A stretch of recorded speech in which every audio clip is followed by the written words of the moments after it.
नमस्ते. आज मी एका टॉपिकवरती बोलतोय, जे आहे सर्वात महत्त्वाचा आणि सध्या सर्वात चर्चित टॉपिक आहे.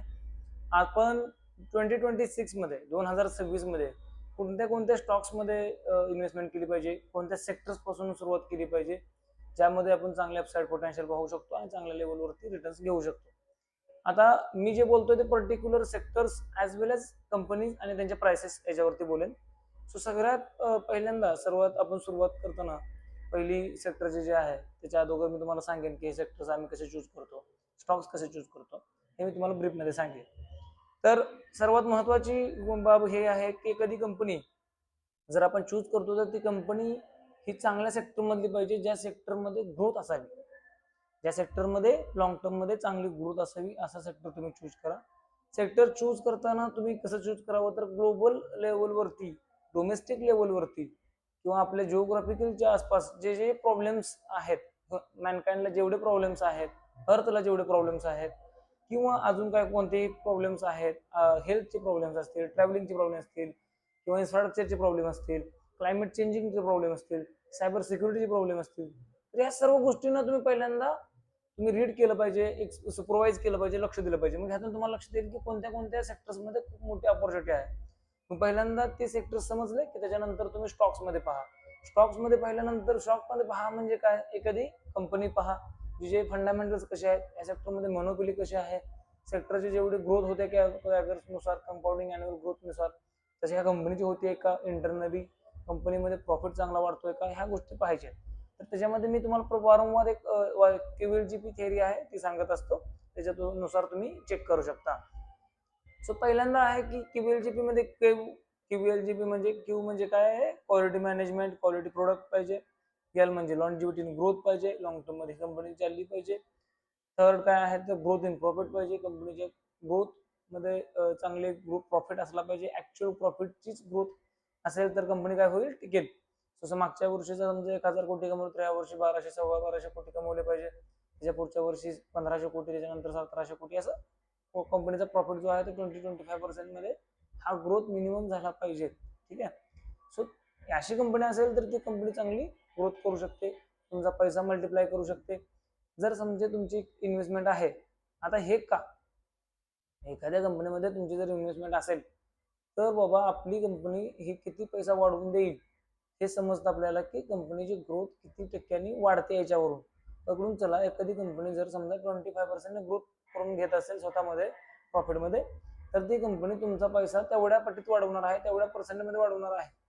जर कंपनी 25% वाढत असेल उदाहरणार्थ, आणि 100 रुपये तुमची त्या कंपनीमध्ये असतील, तर तुमचे 100 रुपये जर 25% कंपाऊंडिंग होत असतील, असे 10 वर्षासाठी झाले, तर तुमचे 100 रुपये हे 1000 रुपये होतील, 10 पट होतील. आलं लक्षात? ओके.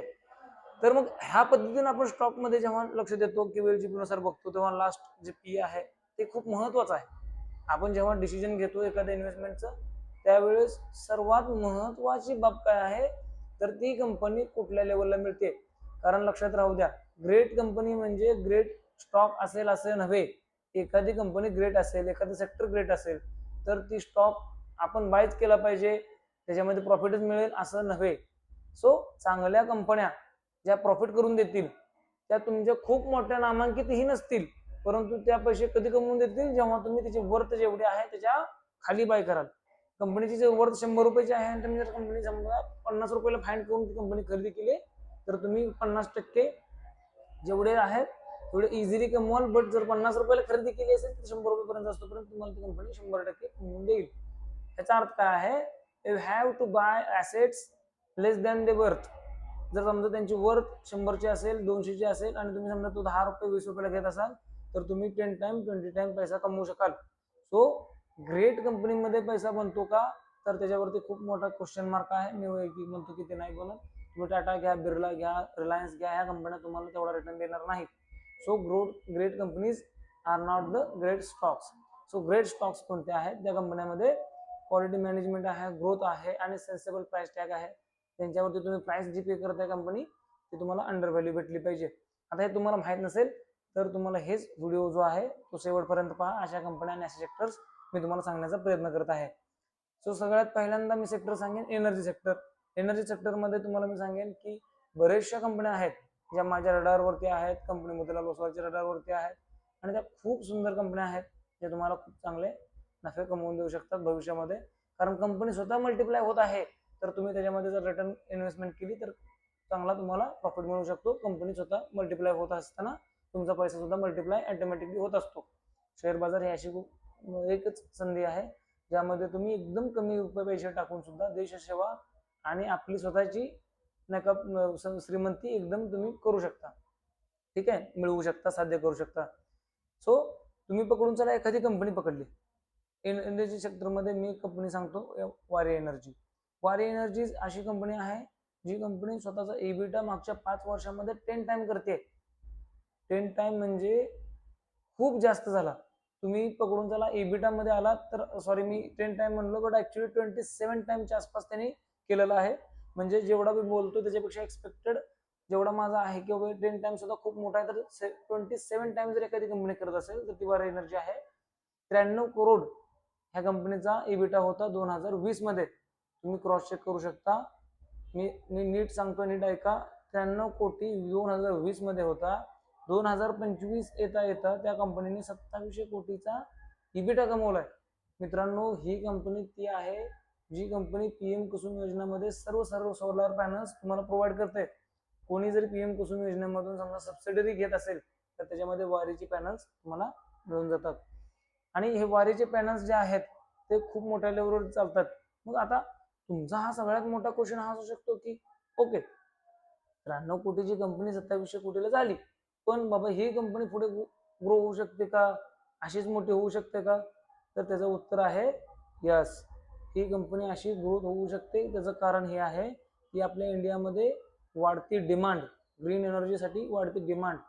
एक तर सगळ्यात महत्वाचं म्हणजे आपल्याला क्लायमेट चेंजला फेस करायचं आहे, परंतु त्याहून सेकंड रिझन जे आहे की आपला देशाला जर सपोर्ट पॉवर करायचा आहे तर देशाला आपली स्वतःची इलेक्ट्रिसिटी बनवावी लागेल, स्वतःला पॉवर बनवावी लागेल. सो ह्या दोन गोष्टी महत्वाच्या आहेत. त्याच्यासाठी गव्हर्नमेंट स्वतः पुश करत आहे. ॲज वेल ॲज काळाची डिमांड आहे, ग्रीन एनर्जी प्रोड्यूस करणं खूप महत्वाची गोष्ट आहे. आणि सोलार एनर्जी आहे ते आपल्याला फ्रीमध्ये भेटत असते. त्याचा यूज जर आपण केला तर आपल्या इलेक्ट्रिसिटीचे बिल्स आहेत ते कमी होतील. आणि तुम्ही जर समजा सोलार पॅनल तुमच्या घरी तुम्ही जर समजा प्लांट केला तर तुम्ही जेवढा रेंट देता, जेवढं तुमचं बिलचं चार्ज येतो तेवढ्यामध्ये तुमचे हप्ते फिटून जातात. पण एकदा फिटून गेल्यानंतर, ईएमआय फिटून गेल्यानंतर, ईएमआय बंद झाल्यानंतर तुम्ही परत लाईफ टाइम ते थोडासा मेंटेनन्स सोबत ते लाईफ टाइम तुमच्यासोबत राहतं. तुम्ही लाईफ टाइम बिल द्यायची गरज नाही. याच्यामुळे काय होतं, तुमच्या खिशामध्ये पैसे राहतात. तुमच्या खिशामध्ये पैसे राहिल्यानंतर तुम्ही जास्तीत जास्त इन्व्हेस्टमेंट कराल, गुंतवणूक कराल किंवा गोष्टी बाईंग कराल, तुम्ही गोष्टी कंझ्युम कराल, त्याच्यामधून टॅक्स द्याल. सो गव्हर्नमेंटचा फायदा तुमच्याकडून इनडायरेक्टली नॉन डायरेक्टली होतच असतो. जर तुम्ही ज्या देशाचे लोक हे श्रीमंत असतात तो देश श्रीमंत असतो.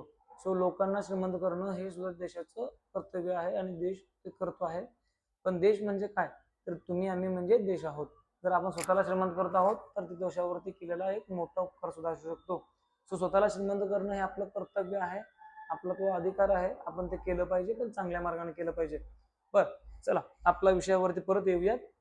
बऱ्याचदा आपण विषयामध्ये थोडक्या म्हणजे एक स्टेप जास्त एक्स्ट्रा चर्चा करतो. त्याचं कारण वेगळं आहे की आपण सायकोलॉजी सुद्धा डेव्हलप करतो आणि एखादी गोष्ट करतोय तर ते डीप मध्ये कळलं पाहिजे की का करतो.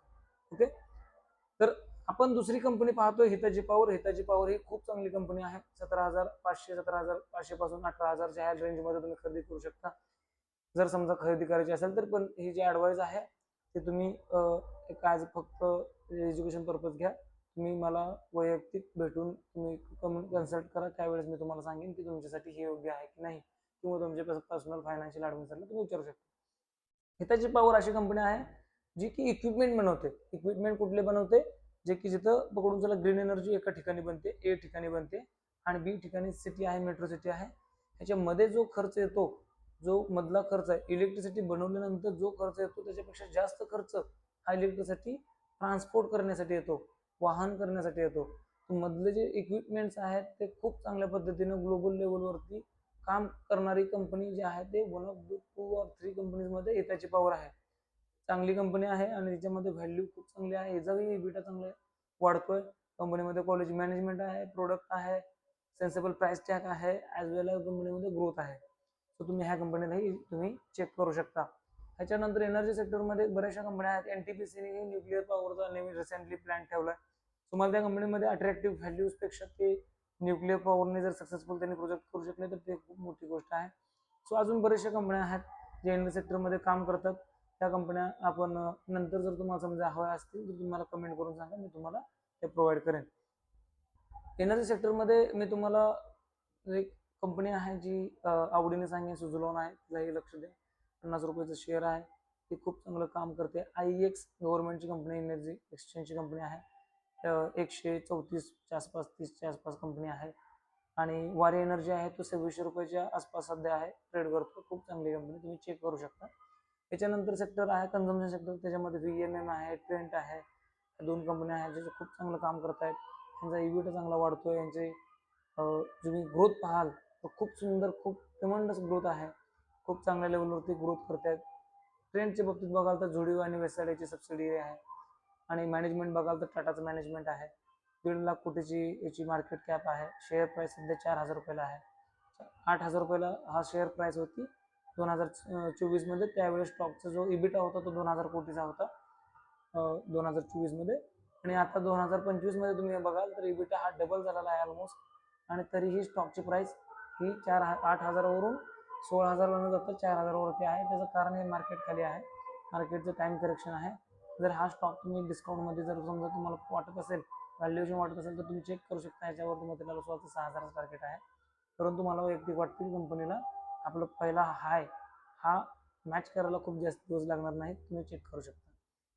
जी कंपनी 3 वर्ष झालं मागच्या EBITDA डबल करते, तिचं नाव आहे ट्रेंट. VMM विशाल मेगा मार्ट खूप सुंदर कंपनी आहे, त्याच्यामध्ये सुद्धा तुम्ही चेक करू शकता. त्याच्यानंतर अजून मी सेक्टर सांगेन, इन्फ्रास्ट्रक्चर सेक्टर. इन्फ्रास्ट्रक्चर सेक्टरमध्ये दोन म्हणजे पद्धती आहेत. एक आहे गव्हर्नन्स सेक्टर, म्हणजे इन्फ्रास्ट्रक्चर, इन्फ्रास्ट्रक्चर. आणि दुसरं जे आहे ते आपलं सेक्टर येतं ते कन्स्ट्रक्शन सेक्टर येतं. इन्फ्रास्ट्रक्चर कन्स्ट्रक्शन इन्फ्रास्ट्रक्चरमध्ये DLF आहे, लोधा आहे. खूप सुंदर कंपन्या आहेत. मला लोधा पर्सनली वैयक्तिक छान वाटते. तिचा जो EBITDA आहे तो ह्या वर्षी मागच्या वर्षीच्या तुलनेमध्ये ऑलमोस्ट डबल झालेला आहे. आणि कंपनीचे प्रोजेक्ट्स आहेत जे बेंगलोर प्रोजेक्ट, ह्याच्यावरती आम्ही सेपरेट खूप मोठा चांगला व्हिडिओ पण बनवला आहे, तुम्ही तो चेक करू शकता. त्याच्यामध्ये लोधा जो आहे तर त्याचे प्रोजेक्ट खूप चांगल्या तयारी पद्धतीने तयार होत आहेत. बेंगलुरूमध्ये त्यांचे पायलट फेज आहे ते कम्प्लीट झालेले आहे. पुण्याचा स्केलअप आहे तो मोठ्या लेवलवरती होतोय. एंड ऑफ द डेकेड ते 12% मार्केट शेअर वाढवतील एक चांगल्या प्रोजेक्ट्सनुसार. आणि एरोली प्रोजेक्ट आहे तो पण end of the financial year पर्यंत कनेक्ट पूर्ण होऊन जाईल. त्याच्यामध्ये 20% YoY ग्रोथ सेल्समध्ये होऊ शकते असे एक्सपेक्टेड आहे.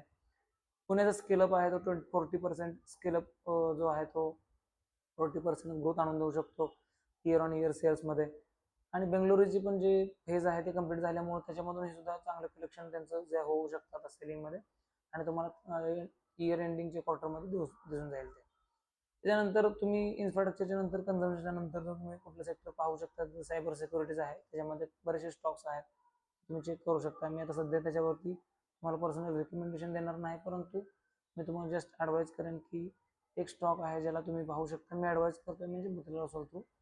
तो जो आहे तो एक चांगला स्टॉक आहे, त्याचं नाव आहे, मी नेक्स्ट व्हिडिओमध्ये सांगेन. सॉरी, आता तुम्हाला सांगू शकत नाही कारण त्याच्यावरती मी डिटेल अनालिसिस करतो सायबर सिक्युरिटीवरती. सो मी आता सांगणार नाही, थोडासा सस्पेन्स राहावा, तुम्ही पुढचा व्हिडिओ पाहावा म्हणून केलेला आहे. सो मी सायबर सिक्युरिटी सोडून नंतर सांगेन डेटाबेस व कंपनीज आहे. ओरॅकल सारखी कंपनी आहे, खूप चांगली कंपनी काम करते.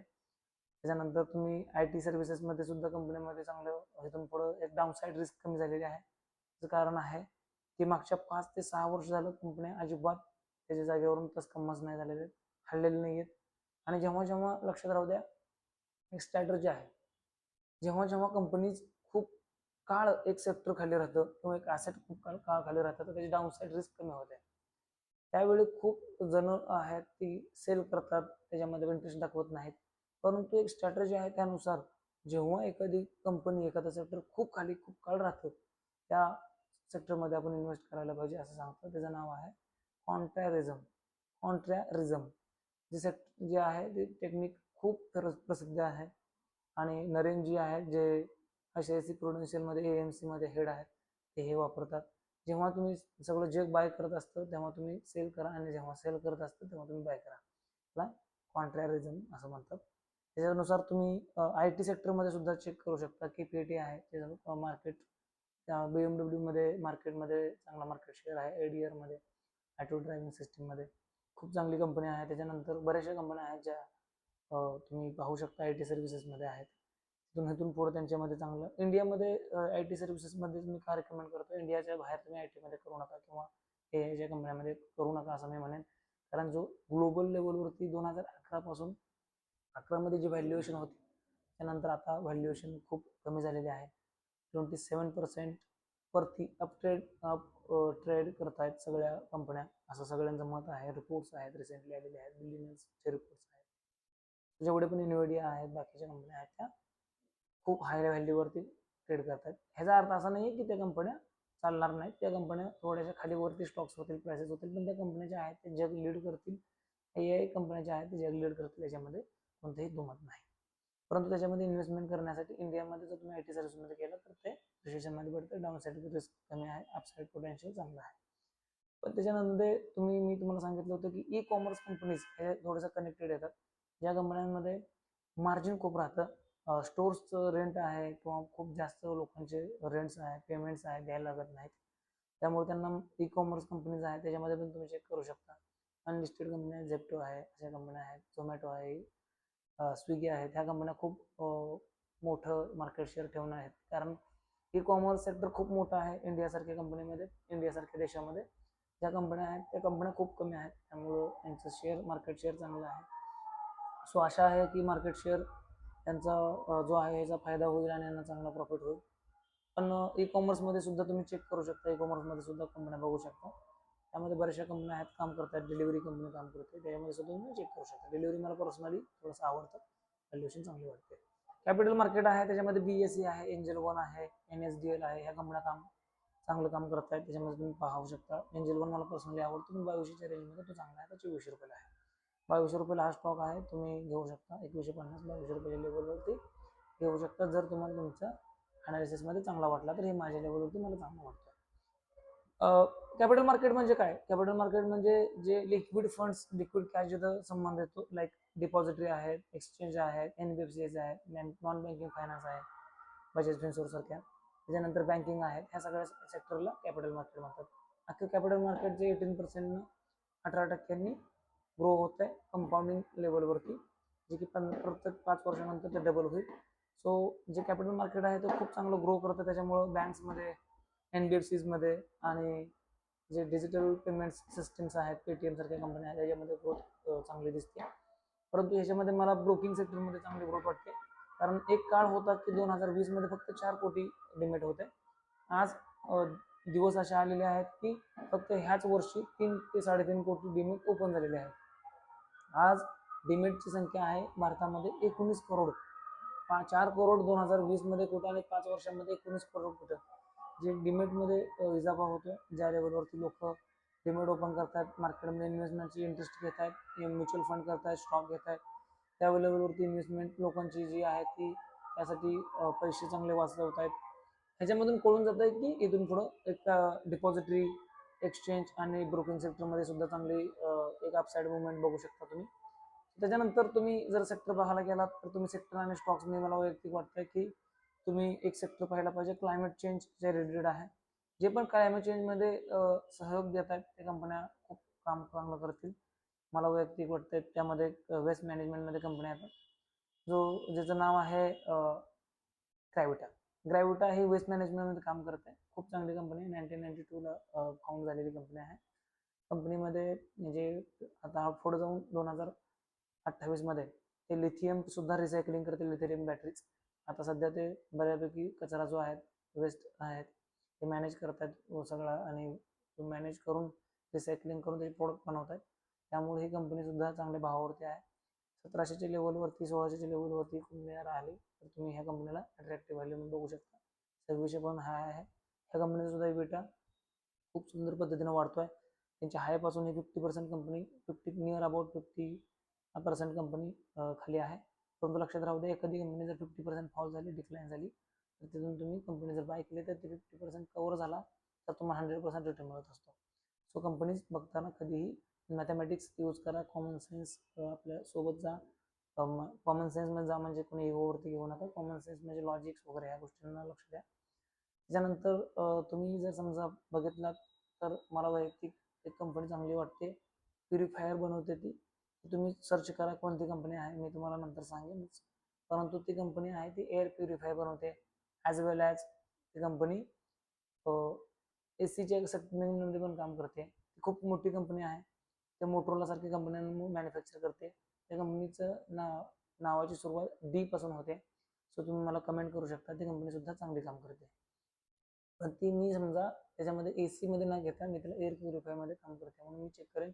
मोबाईल्स वगैरे सेलफोन्स चेक बनवते म्हणून मी त्याला चेक करेन. सो अशा सेक्टर्समध्ये तुम्ही ध्यान देऊ शकता आणि खूप चांगल्या कंपन्या आहेत, त्याच्यावरती तुम्ही लक्ष देऊ शकता. परंतु अंतिम एक सेक्टर आहे जे माझं आवडतं सेक्टर आहे, आवडत्या कंपन्या आहेत, त्यावरती माझा एक नवीन व्हिडिओ येईल. ते सेक्टर आहे ई ऑटोमोबाईल, म्हणजे जे कंपन्या आहेत ज्या ग्रीन एनर्जीवरती चालतात, एनर्जीवरती चालतात, बॅटरीजवरती चालतात, like e buses, E bikes आणि ई ट्रक्स. त्याच्यामध्ये ओलेक्ट्रा आणि जेबीएम खूप चांगलं काम करते. पर्सनली मला दोन्ही कंपन्या आवडतात. दोन्ही कंपन्या खूप चांगल्या आहेत. 11,000 कोटीचं ओलेक्ट्राचं मार्केट कॅप आहे, 15,000 कोटीचं ऑर्डर बुक आहे. यांच्याही इबिटामध्ये खूप चांगली 10 टाइम ग्रोथ झालेली आहे. जेबीएम सेम खूप चांगल्या व्हॅल्युएशनवरती भेटते. 25,000 कोटीची जे मार्केट कॅप च्यापेक्षा सुद्धा कितीतरी मोठी ऑर्डर बुक आहे. मार्केट कॅप 15,000 कोटीचं आणि ऑर्डर बुक 25,000 कोटीचं आहे. इबिटा खूप चांगला आहे. मला अपसाईड मोमेंट पोटेन्शियल ह्याच्यामध्ये खूप चांगलं वाटतंय. त्याच्या हायपासून दोन्ही कंपन्या बॉटमच्या आसपास आहेत. सगळ्या मी जे सांगितलेल्या कंपन्या आहेत त्या हायपासून खाली आहेत. तर तुम्ही ह्याला चेक करू शकता. इबिटा वाढत चाललाय, कंपनीमध्ये क्वालिटी मॅनेजमेंट आहे, सेन्सेबल प्राइस टॅग आहे. तुम्ही ह्या सेक्टर्सला चेक करून 2026ची गुंतवणुकीची सुरुवात तुम्ही याच्यापासून चेक करून करू शकता. जर समजा तुम्हाला करायचं असेल तर तुम्ही पर्सनली आम्हाला कनेक्ट करा. तुम्हाला आम्ही सगळा गायडन्स जे ॲडवायझरी लागते ते आम्ही देऊ शकतो थ्रू मोतीलाल ओसवाल. परंतु कोणताही डिसिजन तुम्ही कोणतेही एका नॉलेजला लगेच समजून करू नका. जोपर्यंत तुम्हाला समजत नाही, क्रॉस चेक होत नाही, तोपर्यंत करू नका. सो माझे व्हिडिओ पाहत चला, ज्यामधून तुम्हाला नवीन नवीन मी तुम्हाला माहिती देत जाईन, अपडेट देत जाईन. कस्टमर ची जी नीड असते ते आमचं फ्रंट लेवल आम्ही टेलराईज करूनच त्याच्यावरती आम्ही सगळे व्हिडिओज बनवतो. आता कोणता जरीही व्हिडिओ बनवताना आम्ही प्रत्येक वेळी आम्ही चेक करत असतो कोणाला कोणते प्रश्न पडतोय आणि त्याच प्रश्नावरती आम्ही व्हिडिओ बनवतो, जेणेकरून प्रयत्न पडेल की आम्ही रिलेव्हंट डेटावरती आम्ही रिलेव्हंट व्हिडिओज बनवू आणि लोकांचे प्रश्न सोडवू. मी तुम्हाला एवढं सांगेन की ह्या सगळ्या सेक्टरमध्ये हे सगळ्या कंपन्या क्रॉस चेक करा. तुम्हाला जर योग्य वाटल्या किंवा तुम्हाला वाटलं की फर्दर इन्फॉर्मेशन पाहिजे तर मला कनेक्ट करू शकता. आणि तुम्हाला जर योग्य वाटलं तर तुम्ही त्याच्यावरती एक ॲडवायझरची ओपिनियन घेऊन तुम्ही कनेक्ट करू शकता आणि